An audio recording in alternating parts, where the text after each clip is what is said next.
तो आज हमारा एसिड बेसिस सॉल्ट का दूसरा लेक्चर है और इस दूसरे लेक्चर के अंदर जैसा कि हम लोगों ने लास्ट क्लास में देखा था एसिड किसे कहते हैं और एसिड की कुछ प्रॉपर्टीज थी। प्रॉपर्टीज के अंदर हम लोगों ने फिजिकल प्रॉपर्टी भी पढ़ा था और केमिकल प्रॉपर्टीज भी पढ़ लिया था। आज हम लोग चेक करते हैं कि कोई भी एसिड जिसे मैं स्ट्रॉन्ग या वीक बोलता हूं वो पहले है क्या और what is that factor which will decide कि कौन सी एसिड स्ट्रॉन्ग होती है और कौन सी एसिड वीक होती है।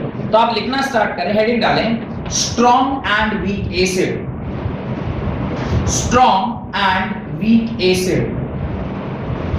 ये जनरल ऑब्जर्वेशन है जो मैं बोल रहा हूं कि जनरली ऐसा देखा गया, नॉट ऑलवेज, जनरली ऐसा देखा गया है कि जितने भी मिनरल एसिड्स आपने पढ़े हैं all those mineral acids are strong in nature, whereas जो आपके वो naturally occurring acids या organic acids होते हैं वो जनरली weak नेचर है। उसका रीजन क्या होगा वो जरा हम लोग सोचते हैं। when we talk about natural occurring acids या organic acid उसमें जनरली जो बॉन्ड बने होते हैं वो कोवेलेंट बॉन्ड। क्लास 9 में मैंने आपको बताया था there are 3 types of bond, एक होता है आयनिक बॉन्ड, दूसरा होता है कोवेलेंट बॉन्ड, तीसरा होता है कोऑर्डिनेट बॉन्ड और चौथा होता है weak van der Waals forces जिसमें hydrogen bond, dipole interaction and blah blah blah सब आता है। तो खैर क्लास 11 में वो सब हम लोग डिटेल में पढ़ना होता है। अभी फिलहाल जो हमें अपना फोकस है वो इस पे रखना है कि जितने भी ऑर्गेनिक एसिड्स हैं वो जनरली कोवेलेंट बॉन्ड वाले होते हैं। कोवेलेंट बॉन्ड का अगर कोई बना हुआ है तो उसका रिलेटिवली टूटना आसान है या डिफिकल्ट है, डिपेंड करता है सिचुएशन पे। लेकिन जब मैं आयनिक बॉन्ड की बात करता हूं वो रेडिली डिसोसिएट करने के लिए तैयार होता है, यानी the phenomena of ionisation is very fast. आप अगर किसी भी ये जो मिनरल एसिड है इसको अगर आप एक्वस पानी में डाल दीजिएगा ये तुरंत से आयन में कन्वर्ट हो जाएगा। यानी मुझे ये जानना चाहिए कि कोई एसिड स्ट्रॉन्ग है या वीक है, उसके पीछे का लॉजिक क्या है।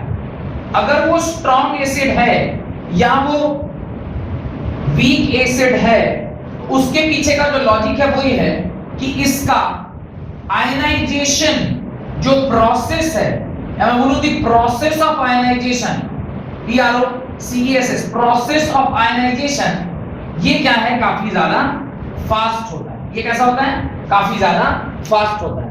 Whereas जब आप वीक एसिड्स की बात करते हैं तो इसका जो प्रोसेस ऑफ आयनाइजेशन है, इसका जो प्रोसेस ऑफ आयनाइजेशन है वो रिलेटिवली क्या होता है? स्लो होता है। ये क्या होता है? रिलेटिवली स्लो होता है। अब अगर इसका आयनाइजेशन का प्रोसेस स्लो है और इसका फास्ट है तो इनडायरेक्टली मैं क्या बोलना चाह रहा हूं कि जो H+ मुझे ऑब्टेन हुआ है यहां पर जल्दी से ऑब्टेन हो जाएगा और यहां जो H+ मुझे ऑब्टेन हुआ है वो रिलेटिवली स्लो ऑब्टेन होगा। H+ का आसानी से मिलना ही एसिड के होने का प्रमाण है। भाई अगर मुझे आसानी से H+ मिल जाए, ज्यादा से ज्यादा क्वांटिटी में H+ मिल जाए तो वो स्ट्रॉन्ग एसिड। जिस वाले केस में एसिड की मात्रा यानी H+ की मात्रा कम है वो वीक एसिड। अब एसिड की मात्रा कब ज्यादा होगी? जब जो पर्टिकुलर एसिड आप ले रहे हैं, सपोज करिए आपने HCl लिया तो ये डिसोसिएट करके, HCl नहीं ले रहे हैं, HCl एक्वस ले रहे हैं, ये डिसोसिएट करके H+ aqueous plus Cl minus aqueous में कन्वर्ट हो गया। ये जो कन्वर्जन हुआ H+ में, ये अगर फास्टर रेट पर है, बहुत फास्ट डिसोसिएट कर रहा है, तो मैं बोलूंगा कि H+ की मात्रा ज्यादा होगी, क्योंकि जैसे ही आपने इसको पानी में घोला होगा आपको क्या मिला होगा? H+ मिल गया होगा और H+ की मात्रा ज्यादा, तो इसका मतलब ये जो प्रोसेस ऑफ आयनाइजेशन है वो क्या हुआ? फास्ट हुआ। अगर प्रोसेस ऑफ आयनाइजेशन फास्ट तो वो एक क्या कहलाएगा? स्ट्रॉन्ग एसिड कहलाएगा। सिमिलरली जब मैं वीक एसिड की बात करता हूं तो वीक एसिड के केस में ये जो प्रोसेस ऑफ आयनाइजेशन है, एक एग्जांपल ले रहा हूं एसिटिक एसिड का, इसमें जो प्रोसेस ऑफ आयनाइजेशन है यानी जो बॉन्ड टूटने की जो प्रक्रिया है रिलेटिवली क्या है? स्लो है। अगर ये रिलेटिवली स्लो होगी तो H+ जो हम लोग यहां मिल रहा है वो क्या होगा? कम मिलेगा। और H+ की मात्रा अगर कम मिली तो process of ionisation slow, process of ionisation slow, तो उसको क्या बोलेंगे? वीक एसिड बोलेंगे। यानी यहां पर एक वर्ड हम लोग अभी इंट्रोड्यूस कर रहे हैं, इसको बोलते हैं डिग्री ऑफ डिसोसिएशन। क्या बोल रहे हैं? Degree of dissociation. अब देखिए डिसोसिएशन का मतलब क्या होता है, ये मुझे बहुत ज्यादा बताने की जरूरत नहीं है। क्या रीजन होगा उसका? डिग्री ऑफ डिसोसिएशन वर्ड को बहुत ज्यादा बताने की जरूरत नहीं है, उसके पीछे क्या रीजन होता होगा? कोई बता सकता है कि क्यों मैं डिग्री ऑफ डिसोसिएशन या डिसोसिएशन वर्ड का मतलब मैं आपको बताऊंगा तब पता चलेगा, नहीं बताऊंगा तो नहीं पता चलेगा, ऐसा नहीं है। क्यों? जितना आपके जीवन में ब्रेकअप्स हो रहे हैं इतना तो कहीं नहीं। ब्रेकअप का मतलब ही होता है ना डिसोसिएट करना। एसोसिएट करना मतलब पैचअप, पैचअप, एसोसिएट करना, एसोसिएशन, किसी के साथ जुड़ना, एसोसिएट करना। डिसोसिएट करना मतलब पतली गली से कट लेना। भाई को देख ना, भाई को देखा और कट लिए, दैट इज डिसोसिएशन। डिसोसिएशन मतलब अलगाव। अलगाव मतलब अब वो वाला अलगाव मत समझ जाइएगा जो कन्हैया कुमार ने जेएनयू में लगाया था कि देश के टुकड़े होंगे और वो सब वाला। अलगाव मतलब दूर जाना, यानी एक दूसरे से हटना। यहां पर एसिड में H+Cl- से क्या हो रहा है? हट रहा है। हटेगा तो डिग्री ऑफ डिसोसिएशन इसकी क्या होगी? ज्यादा होगी। जिसका डिग्री ऑफ डिसोसिएशन ज्यादा उसका प्रोसेस ऑफ आयनाइजेशन फास्ट, जिसका प्रोसेस ऑफ आयनाइजेशन फास्ट उसको स्ट्रॉन्ग एसिड बोलेंगे। Whereas जिसका डिग्री ऑफ डिसोसिएशन स्लो या कम उसका प्रोसेस ऑफ आयनाइजेशन कम, और जिसका प्रोसेस ऑफ आयनाइजेशन कम उसको क्या बोलेंगे? वीक एसिड बोलेंगे। यानी अल्टीमेटली एसिड की एसिडिटी, एसिड कितना ज्यादा एसिडिक है उसको निकालने के लिए आपको यह चेक करना चाहिए कि कितनी आसानी से उसका H+ छूट रहा है। जिस एसिड का H+ फट से छूट जाए वो अच्छा एसिड, क्योंकि जो H+ दे उसी को एसिड बोलते हैं। तो जो H+ देगा वो एसिड, और जो H+ देने में कानाफूनी करे नहीं, H+ को नहीं छोड़ने के लिए तैयार, वीक एसिड। तो डिग्री ऑफ डिसोसिएशन जिसका ज्यादा वो अच्छा एसिड, जिसका डिग्री ऑफ डिसोसिएशन कम वो वीक एसिड। ये लॉजिक क्लियर हुआ? सबसे पहले आपको ये डेफिनेशन लिखना चाहिए, degree of dissociation. Right the definition of degree of dissociation. The relative strength of acid can be compared. The relative strength of acid can be compared in terms of degree of ionization. In terms of degree of ionization, also called as degree of dissociation, also known as degree of dissociation. और हम लोग यहाँ पे किस चीज के dissociation की बात कर रहे हैं? Dissociation of H+ ion. तो स्पेसिफिकली जब हम एसिड्स की बात कर रहे हैं तो we are talking about dissociation of H+ ion. तो the relative strength of acid can be compared in terms of degree of ionisation. Bracket में लिख लीजिएगा ionisation in terms of ionisation of या availability of H+, also called as degree of dissociation. It is mathematically known as alpha. इसको हम लोग क्या बोलते हैं? अल्फा बोलते हैं। इसको क्या बोलते हैं? अल्फा। और अल्फा का फॉर्मूला होता है number of H+ ion in acid by total number of molecules of acid. Total number of molecule of acid. कह रहा है कि H+ आयन की जो संख्या है उस पर्टिकुलर एसिड में वो divided by total number of molecules. कितने मॉलिक्यूल्स थे एसिड? सपोज करिए मैं एक एग्जांपल ले रहा हूं, 100 मॉलिक्यूल हैं एसिड के। आउट ऑफ 100 अगर 90 मॉलिक्यूल्स डिसोसिएट करके H+ और कुछ और मुझे दे दे तो आप इसका डिसोसिएशन अच्छा मानेंगे? क्योंकि अच्छा डिसोसिएट किया, 90% ये डिसोसिएट कर गया, मतलब ऑलमोस्ट क्लोज टू 100%। तो H+ की अवेलेबिलिटी ज्यादा है, प्रोसेस ऑफ आयनाइजेशन फास्ट है। तो alpha is that mathematical variable जो मुझे बताएगा कि कौन सा एसिड स्ट्रॉन्ग है और कौन सा एसिड वीक है। अगर कोई स्ट्रॉन्ग एसिड है इसका मतलब उसका अल्फा का वैल्यू ज्यादा होना चाहिए, अगर कोई वीक एसिड है तो उसका अल्फा का वैल्यू कम होना चाहिए।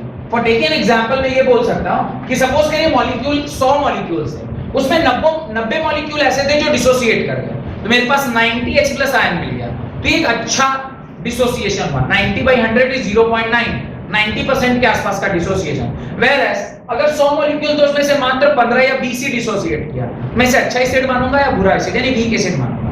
वैसे वीक एसिड मानूंगा क्योंकि अवेलेबिलिटी ऑफ H+ उतना स्ट्रांग नहीं है। तो डिग्री ऑफ डिसोसिएशन ही वो पैरामीटर है जो आपको ये बताता है या जिसकी वैल्यू आपको बताती है कि आपका जो एसिड है वो स्ट्रांग है या फिर वीक है। समझ में आ गया?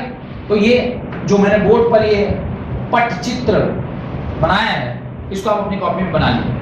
इसको अपनी कॉपी में बनाना इसलिए जरूरी है क्योंकि आप जब पढ़ रहे होंगे तो आपको कैसे ध्यान आएगा कि मैंने किस तरीके के कॉन्सेप्ट से बताया था। तो वो इसी डायग्राम की मदद से आपको एक विजुअलाइजेशन हो जाएगा कि इस तरीके से मैंने आपको ये कॉन्सेप्ट इंट्रोड्यूस किया। और जहां तक रह गई बात एग्जाम्पल की, तो एक एक एग्जाम्पल मैंने यहाँ पे दे रखा है, जैसा कि आप देख सकते हैं। एक एग्जाम्पल आपको HCl का दिया है, एक और एग्जाम्पल देता हूं। दूसरा एग्जाम्पल देखिए, this is example of H2SO4 aqueous. ये क्या देगा? Twice of H+ plus SO4 2 minus, SO4 2 minus. एक तीसरा एग्जाम्पल और दे रहा हूं फॉस्फोरिक एसिड का, H3PO4 एक्वस। ये होगा thrice of H+ plus PO4 3 minus. इस प्रकार से 3 एग्जाम्पल मैंने आपको दिए जिसके अंदर एसिड जो है वो डिसोसिएट कर रहा है। मुझे एक डाउट आ रहा है इन एग्जाम्पल को लिखते हुए कि क्या तीनों के तीनों एक ही प्रकार के एसिड हैं या अलग अलग एसिड? आप जरा इसको ध्यान से तीनों एग्जाम्पल को देखिए और मुझे बताइए, ये HCl है, ये H2SO4 है, ये H3PO4 है, ये एक ही प्रकार के एसिड है या अलग अलग टाइप के एसिड? ये अलग अलग है या एक है? एक ही एसिड है, क्योंकि ये भी मिनरल एसिड है, ये भी मिनरल एसिड है और ये भी मिनरल एसिड है। मैं जनरली बोल रहा हूं कि स्ट्रॉन्ग एसिड कौन होता है? जनरली, अपवाद हर जगह रहता है, पर जनरली वर्ड यूज कर रहे हैं कि generally mineral acids are strong acids. तो एक लाइन और ऐड कर लीजिएगा, generally mineral acids are strong acids. ये लाइन जरूर से आप उसमें ऐड करेंगे। सिमिलरली जब आप वीक एसिड की टाइप जाएंगे उस तरफ एक एग्जांपल मैं आपको देता हूं। पहला तो एसिटिक एसिड का दिया, दूसरा आपको ऑक्सैलिक एसिड का दे रहा हूं। ऑक्सैलिक एसिड को जब आप डिसोसिएट करोगे आपको मिलेगा twice of H+ plus COO minus. इस प्रकार से आपने जनरली ऐसा देखा गया है कि जितने भी ऑर्गेनिक एसिड हैं वही क्या कहलाते हैं? वीक एसिड कहलाते हैं। तो आप वीक एसिड पर एक पॉइंट और ऐड कर सकते हो, generally organic acids are weak acids. ये क्या होते हैं? Weak acid. अब यहां तक कॉन्सेप्ट क्लियर हो जाने के बाद एक पॉइंट ऑफ डिफरेंस और मुझे दिखाई दे रहा है जो आप लोग के नजर से आपको नहीं दिख पा रहा। क्या है? मैंने आपसे सवाल पूछा था कि क्या ये तीनों एसिड एक ही हैं? तो आपने कहा हां सर, ये तीनों एसिड सेम है बिकॉज़ ये तीनों के तीनों क्या है? मिनरल एसिड है। मैंने अगर दूसरा सवाल आपसे पूछता हूं क्या ये दोनों एसिड सेम है, आपका आंसर अगेन यही होगा कि हां सर ये दोनों सेम एसिड हैं बिकॉज़ दोनों के दोनों ऑर्गेनिक एसिड हैं। पर मैं ये बोल रहा हूं कि ये तीनों सेम नहीं है और वो दोनों सेम नहीं है। अब वो ये तीनों सेम क्यों नहीं है और वो दोनों सेम क्यों नहीं है, ये आप मुझे बताइए कि why these three are not same and why these two are not same। ये सेम क्यों नहीं है, ये आप मुझे बताइए। कुछ डिफरेंस देखने को मिल रहा है क्या? क्या डिफरेंस देखने को मिल रहा है, कोई बता सकता है? Very good. Number of hydrogen ion, यहां पर कितने हैं नंबर ऑफ हाइड्रोजन आयन? 1। यहां पर कितने हैं नंबर ऑफ हाइड्रोजन आयन? 2। यहां पर कितने हैं नंबर ऑफ हाइड्रोजन आयन? 3। इधर भी आइए, यहां पर कितने हैं हाइड्रोजन आयन? 1। यहां पर कितने हाइड्रोजन आयन? 3। ऐसे एक और एग्जांपल हो सकता है जहां पर 2, सॉरी यहां पर 2 है। ऐसे ही कोई एग्जांपल हो सकता है जिसमें नंबर ऑफ हाइड्रोजन आयन क्या हो? 3। ये बात क्लियर है? यानी नंबर ऑफ हाइड्रोजन आयन जो आपको मिलता है डिसोसिएट करने पर एक मॉलिक्यूल को, उसके बेसिस पर भी एसिड क्या होता है, अलग अलग होता है। लिखिए ये सारा लिख लिया ना, उसके नीचे लिखिए basicity of acid, BASICITY, basicity of acid.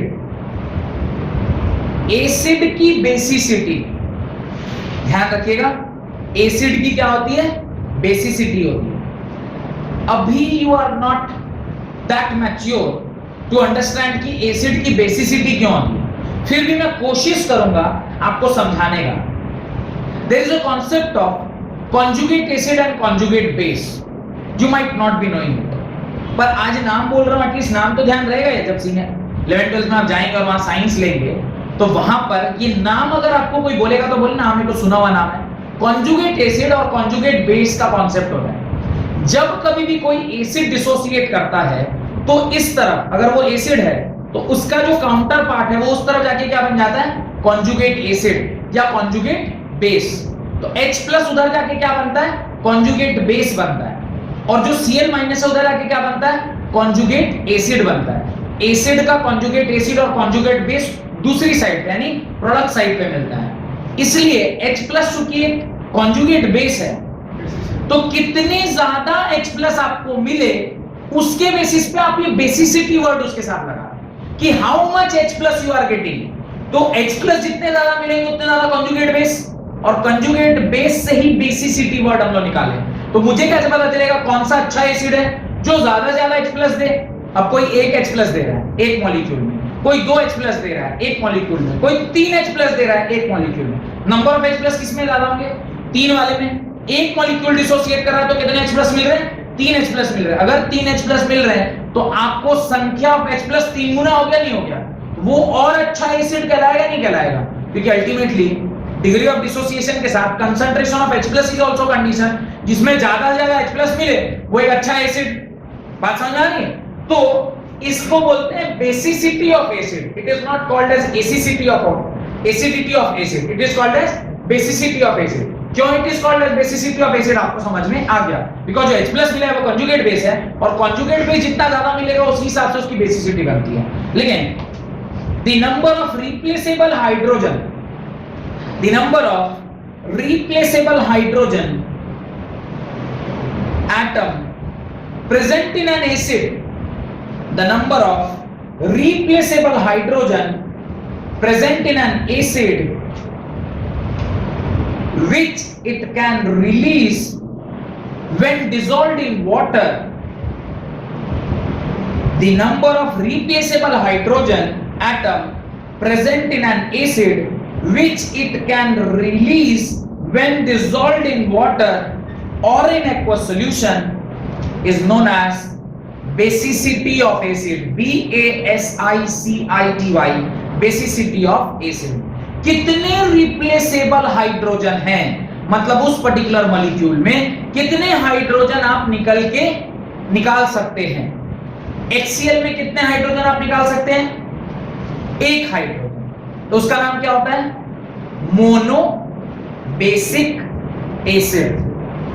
H2SO4 में आप कितने हाइड्रोजन निकाल सकते हैं, 2, उसका नाम होता है डाई बेसिक एसिड। H3PO4 में आप कितने H प्लस निकाल सकते हैं, 3, उसका नाम होता है ट्राई बेसिक एसिड। तो ये क्या है, मोनो बेसिक एसिड, ये क्या है, डाई बेसिक एसिड, और ये क्या है, ट्राई बेसिक एसिड। तो उस डेफिनेशन के नीचे लिखिए मोनो बेसिक एसिड, ब्रैकेट में लिखिएगा replaceable hydrogen is equal to 1। Mono basic acid, bracket में लिखिएगा replaceable hydrogen is equal to 1। और ये वाली एग्जांपल आप लिख लीजिएगा। अच्छा, you can write this also and this also, this is also same no. यहां पर भी आपको कितना मिल रहा है, 1 मिल रहा है, irrespective of whether it is a mineral acid or organic acid, if you are getting only one hydrogen then it is a monobasic acid। and monobasic acid कई भी हो सकते हैं, और भी हो सकता है कुछ, कई सारे हो सकते हैं। HNO3 nitric acid, you will get 1 H plus। Nitric acid है also monobasic acid। एग्जांपल तो मैंने बहुत सारे आपको लिखवा रखे हैं, वहां से भी आप चेक कर सकते हैं। सेकंड लिखिएगा dibasic acid. Right, dibasic acid. Why it is called as dibasic acid? Because replaceable hydrogen is equal to 2. Replaceable hydrogen अगर 2 है, ये देखिए, ये भी replaceable hydrogen 2 है, this is also replaceable hydrogen 2 है, तो इसको क्या बोलेंगे? Dibasic acid. This is called as dibasic acid. Third, tribasic acid. Tribasic acid का example H3PO4, replaceable hydrogen 3, replaceable hydrogen 3, इसलिए इसको क्या बोलते हैं? ट्राइबेसिक एसिड बोलते हैं। कोई दिक्कत? हेडिंग आ रही है, यूजेस ऑफ। तो मेरे ख्याल से अभी ये कंसेप्ट आपका क्लियर हो गया कि स्ट्रॉन्ग एसिड किसको बोलते हैं, वीक एसिड किसको बोलते हैं। स्ट्रॉन्ग और वीक एसिड डिसाइड करने के लिए जो पैरामीटर है that is known as alpha. Alpha is degree of dissociation, जिसका डिग्री ऑफ डिसोसिएशन ज्यादा उसके प्रोसेस ऑफ आयनाइजेशन या डिग्री ऑफ आयनाइजेशन ज्यादा। डिग्री ऑफ आयनाइजेशन ज्यादा मतलब number of hydrogen atom, number of hydrogen ion ज्यादा, number of hydrogen ion की ability ज्यादा, मतलब वो एक strong acid. Similarly degree of dissociation कम यानी डिग्री ऑफ आयनाइजेशन कम, डिग्री ऑफ आयनाइजेशन कम मतलब नंबर ऑफ हाइड्रोजन आयन कम, नंबर ऑफ हाइड्रोजन आयन कम मतलब वो कैसा एसिड? Weak acid. तो स्ट्रॉन्ग और वीक एसिड का जो क्लासिफिकेशन है और किस बेसिस पर किया गया है ये आपको क्लियर हो गया। उसके बाद आपने देखा basicity of acid. Basicity of acid का डेफिनेशन बताया कि किसी एक पर्टिकुलर एसिड में कितने रिप्लेसेबल हाइड्रोजन हैं उसके बेसिस पर आप निकालते हैं कि वो कितना, जो एसिड है वो कितना ज्यादा बेसिक है, क्योंकि कॉन्जुगेट बेस वाला कॉन्सेप्ट समझा मैंने आपको। उसमें आपने मोनोबेसिक एसिड देखा, डाइबेसिक एसिड देखा और ट्राइबेसिक एसिड देखा। उसके बाद आप हेडिंग डालिए, uses of acids in industry. Uses of acids in industry. Industry में acids के क्या-क्या uses होते हैं? आपने king of all acids किसको बोलते हैं बताएगा? Which is called as kings of all acid? H2SO4. Hydrochloric acid is known as king of all acid. क्योंकि almost every industry में H2SO4 लगना है। Paint industry, dyeing industry, battery industry, fertilizer industry, आप industry का नाम बोलिए उसमें कहीं ना कहीं H2SO4 लगेगा। तो सबसे ज्यादा जो इंपॉर्टेंट एसिड है वो सल्फ्यूरिक एसिड। तो आप लिखें पहला point, sulphuric acid is used in the manufacturing of sulfuric acid is used in the manufacturing of fertilizers, explosive बम बनाने के काम में आता है। TNT बोलते हैं उसको, बम, TNT, एक्सप्लोसिव्स बनाने के काम में आता है। लेड स्टोरेज बैटरी, मैं अभी थोड़ी देर पहले बोल रहा था आपको, बैटरी बनाने के काम में आता है। Lead storage battery, paints, paint बनाने के काम में आता है। डाइज, DYES, डाई होता है ना, बाल वगैरह पेंट करने के लिए भी डाई लोग यूज करते हैं, डाइज। डिटर्जेंट, साबुन शैम्पू बनाने के काम में आता है, detergent. And many other industries and many other industries, full stop. It is even used in the manufacturing of other acids. It is even used in the manufacturing of other acids. माने acid होके दूसरी acid को बनाने में भी काम में आता है, जैसे nitric acid, hydrochloric acid etcetera. It is even used in the manufacturing of other acids such as nitric acid and hydrochloric acid. Therefore, it is known as king of chemicals. Therefore, it is known as king of chemicals. Chemicals का राजा, जैसे आपने सुना होगा मसाला में राजा जो होता है उसको क्या बोलते हैं? बादशाह मसाला। Have you seen that ad? नहीं, बादशाह मसाला इज वो ऐड में ऐसा आता है, मसाला का राजा बादशाह मसाला। ऐसे केमिकल्स का राजा सल्फ्यूरिक एसिड। लिखें second point, nitric acid. Nitric acid is used in the manufacturing of TNT। ये भी एक विस्फोटक चीज है। TNT, T capital point any dot at N capital dot T capital. TNT, comma picric acid and dynamites, dynamite बनाने के काम में आता है।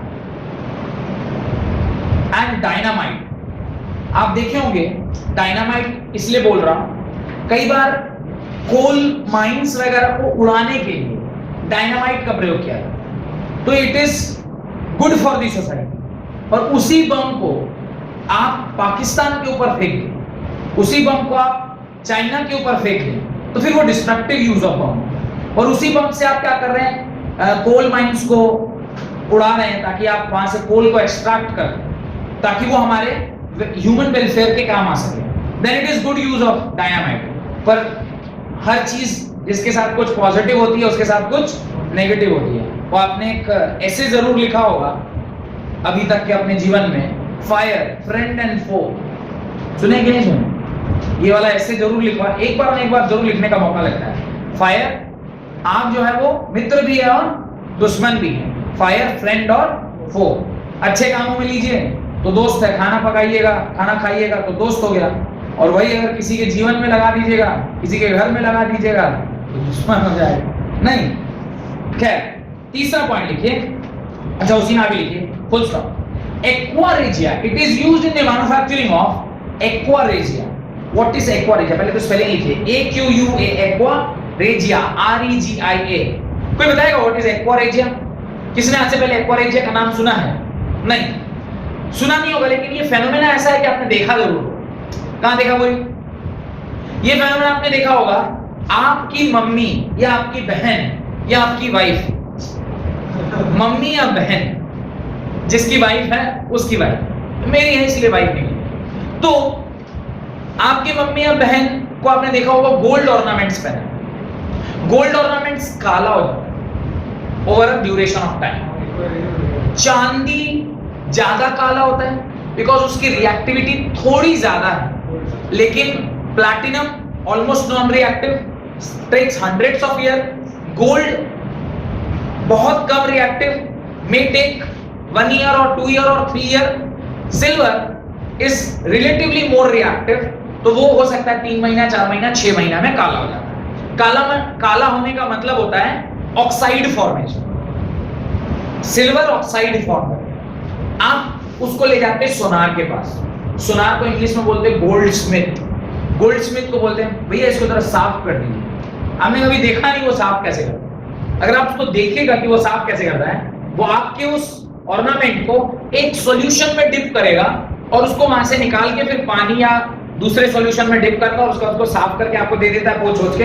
बोले बिल्कुल नया जैसा कर दिया, 500 रुपए दे के आ गए आप उसको, साफ कर दिया मेरा सोना, आपका सोना उसने साफ कर दिया। ध्यान रखिएगा कई बार साफ करते वक्त कहीं हल्का सा साफ ना कर दे, सिर्फ सफाई ही होनी चाहिए। सफाई हो गई तो दिक्कत हो जाएगी, क्योंकि अब सोना उतना आसानी से मिलने वाला नहीं है। एक्वारेजिया सॉल्यूशन है जिसके अंदर उसको वो क्या कर रहा है, डिप कर रहा है। वो एक्वारेजिया सॉल्यूशन कैसे बनता है? It is a combination of sulphuric acid and nitric acid in a particular ratio, fixed ratio में अगर हम उसको मिलाते हैं तो वो सॉल्यूशन जो बनता है उसको क्या बोलते हैं? एक्वारेजिया। लिखिए इस बार, right. A mixture of 3 parts of concentrated, मेरे से गलती हो गई, सल्फ्यूरिक एसिड नहीं है, हाइड्रोक्लोरिक एसिड है, तो वहां पे एक छोटा सा करेक्शन करा लीजिएगा। मतलब मैंने बोलने में बोल दिया था कि nitric acid and sulphuric acid, वो nitric acid and hydrochloric acid, ठीक है, right. A mixture of 3 parts of concentrated HCl and 1 part of concentrated HNO3. A mixture of 3 parts of concentrated HCl and 1 part of concentrated HNO3 by volume. Volume के ratio में किसको किसको? HCl को और HNO3 को, दोनों concentrated, दोनों कैसे? कॉम, दोनों कंसंट्रेटेड। और इसको किस में ले रहे हैं? 3 वॉल्यूम इसका लिया तो 1 वॉल्यूम इसका ले लें, यानी 3:1 बाई वॉल्यूम आप इसको मिक्स कर रहे हैं। बाई वॉल्यूम मतलब अगर 1 ml HNO3 लिया तो 3 ml क्या लेना पड़ेगा? HCl लेना पड़ेगा। इसी को बोलते हैं बाई वॉल्यूम। 1 लीटर अगर HNO3 लिया तो 3 लीटर क्या लेना पड़ेगा, HCl लेना पड़ेगा। इसी को मिक्सचर बाई वॉल्यूम बोलते हैं। इस प्रकार से जब आप बनाएंगे दिस सॉल्यूशन, आगे लिखिए, this solution is named as aqua regia. This solution is named as aqua regia and used for dissolving noble metals and used for dissolving noble metals like silver, gold and platinum. Silver, gold and platinum, these are called as noble metal. Why they are called as noble metal? Reactivity बहुत बहुत बहुत कम होती है, इसलिए इसको क्या बोल रहे हैं, नोबल मेटल बोल रहे हैं। अच्छा, last point, hydrochloric acid is used in the manufacturing of chlorides. HCl काफी इंपॉर्टेंट, ये भी एक बहुत इंपॉर्टेंट एसिड है। Hydrochloric acid is used in the manufacturing of chlorides. Obviously HCl जहां पर है तो क्लोराइड तो बनेगा ही, क्लोराइड्स कॉमा इन मेडिसिन्स। आप HCl का प्रयोग मेडिसिन बनाने के भी काम में लेते हैं। इन cleaning the metal surface, metal surface को साफ करने के काम में लेते हैं। And also for preparing aqua regia, also for preparing aqua regia, तो ये एक्वा रेजिया को बनाने के काम में भी आता है। इस प्रकार से 3 मुख्य mineral acid, sulphuric acid, nitric acid and hydrochloric acid, उसके यूजेस मैंने आपको लिखवा दिए। चौथा लिखिए, acetic acid. Acetic acid is used as vinegar when mixed with water at a concentration of 90% by volume.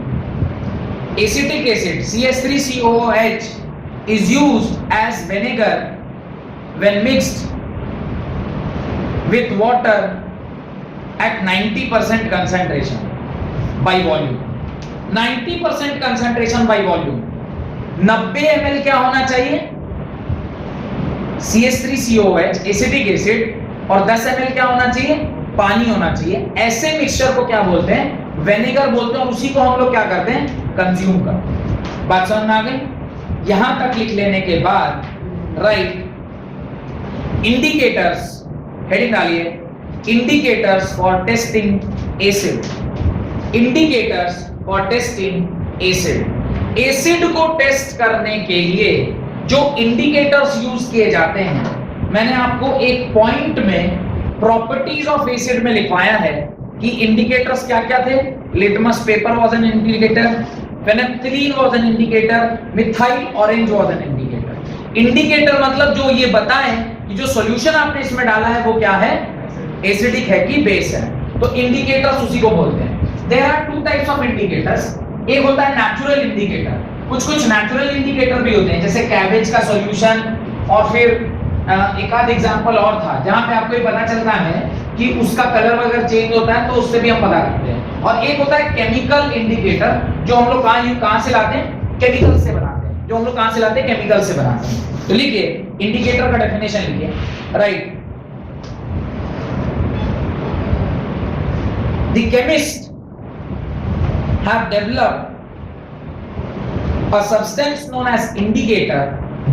Chemists have developed a substance called as indicator which helps in the identification of. The chemists have developed a substance called as indicators which helps in the identification of acid and base, that is acidic and basic character of different substance. Acid and base, bracket में लिखिएगा, acidic and basic character of different substance, ठीक है, full stop. Indicators can be prepared both naturally as well as in the laboratory. Indicators can be prepared both naturally as well as in the laboratory. full stop. The various indicators used to identify the nature of acid या acidic character, the various indicators which are used to identify the nature of acid या acidic character are पहला litmus, दूसरा फेनोप्थलीन PHENOL PHTHALIEN। मैं वापस से एक बार और spelling repeat कर रहा हूं, PHENOL फिनोल, PHTHALEIN फिनोप्थलीन। तीसरा मिथाइल ऑरेंज, तीसरा मिथाइल ऑरेंज। उसके नीचे एक छोटा सा टेबल बनाइए जहां पर आप लिखेंगे इंडिकेटर का नाम, उसके बगल में आप लिखेंगे colour in neutral solution, colour in neutral solution, and तीसरे कॉलम में आप लिखेंगे colour in acidic solution. Acidic solution में उसका क्या कलर होगा। कुल मिला के इस प्रकार का आप एक टेबल बनाएंगे जिसके अंदर indicator, colour in neutral solution and colour in acidic solution. इसके अंदर पॉइंट नंबर 1 पहला है लिटमस। लिटमस ना हमें दो प्रकार से मिलता है, ब्रैकेट में लिख लीजिएगा। लिटमस का पेपर आता है, लिटमस का पेपर आता है, और लिटमस का ही सॉल्यूशन आता है। लिटमस का सॉल्यूशन होता है। दोनों में से जो मिल जाए will work in the same way. दोनों में से जो मिल जाए, दोनों का दोनों कैसे काम करता है, सेम काम करता है। कलर इन न्यूट्रल सॉल्यूशन इसका कैसा होता है, पर्पल। इसका कलर कैसा होता है, पर्पल होता है। और जब आप इसको एसिडिक सॉल्यूशन में डालेंगे तो ये किस कलर में कन्वर्ट हो जाता है, रेड में। ये किस में कन्वर्ट हो जाता है, रेड में। सेकेंड जो आपका इंडिकेटर है that is phenolphthalein, phenol, PHTHALEIN। Phenolphthalein, इसका जो न्यूट्रल सॉल्यूशन होता है वो इसमें ये कलरलेस होता है। ये कैसा होता है, कलरलेस होता है। और एसिडिक में डालिएगा तो भी ये कलरलेस ही रह जाएगा, तो भी ये कलरलेस ही रह जाएगा। अगर वो कलरलेस से कलरलेस रह गया तो आप क्या समझेंगे कि वो क्या है, एसिडिक है। अगर वो कलरलेस से पिंक में बदल जाता है तो मानते हैं कि बेस है। वो जब बेस पढ़ना होगा तब लिख लेंगे। लास्ट लिखिए मिथाइल ऑरेंज। थर्ड है मिथाइल ऑरेंज, मिथाइल ऑरेंज। और मिथाइल ऑरेंज का जो न्यूट्रल सॉल्यूशन में कलर होता है, नेम खुद सजेस्ट कर रहा है वो कैसे कलर का है, ऑरेंज कलर का है। और जब हम इसे एसिड में डालते हैं तो किस कलर में कन्वर्ट हो जाता है, रेड में। इस प्रकार से आप इन इंडिकेटर्स को यूज करके पता कर सकते हैं कि कौन सा इंडिकेटर डालने पर किस प्रकार का चेंज आएगा, और वो चेंज एसिड डिनोट करेगा या फिर बेस डिनोट करेगा। ये आपको यहां से पता चलता है। इस प्रकार का टेबल आपको ध्यान रखना चाहिए, कौन से इंडिकेटर का न्यूट्रल सॉल्यूशन में क्या कलर होता है, और जब आप उसको एसिडिक सॉल्यूशन में डालते हैं तो उसका कलर क्या होता है। उसके नीचे एक छोटा सा टॉपिक है सम अदर इंडिकेटर्स, जो मैं कह रहा था ना natural indicators. These all are indicators which are not natural, these are made in the laboratories. some other indicator जो हम naturally पाते हैं, लिखिए red cabbage juice, red cabbage juice. तो रेड कैबेज जूस में क्या होता है, न्यूट्रल में वो रहता है रेड, और एसिडिक में भी वो रेड ही अगर रह जाए, रेड का रेड में ही रह जाए तो फिर क्या होगा, एसिडिक में भी।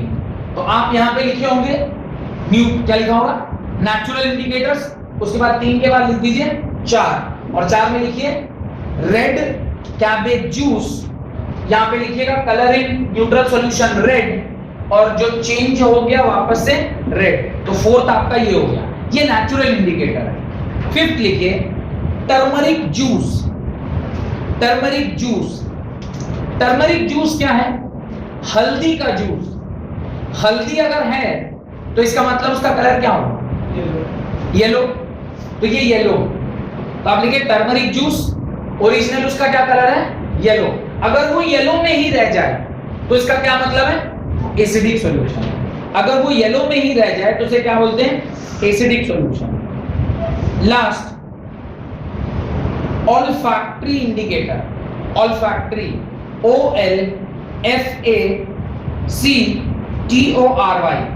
Olfactory indicators. ऑल्फैक्टरी इंडिकेटर किसको बोलते हैं?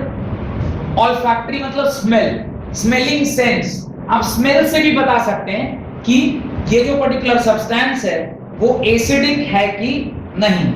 तो ऑल्फैक्टरी के नीचे लिख दीजिए सेंस ऑफ स्मेल, ठीक है। इसका कोई चेंज वगैरह तो नहीं बताया है।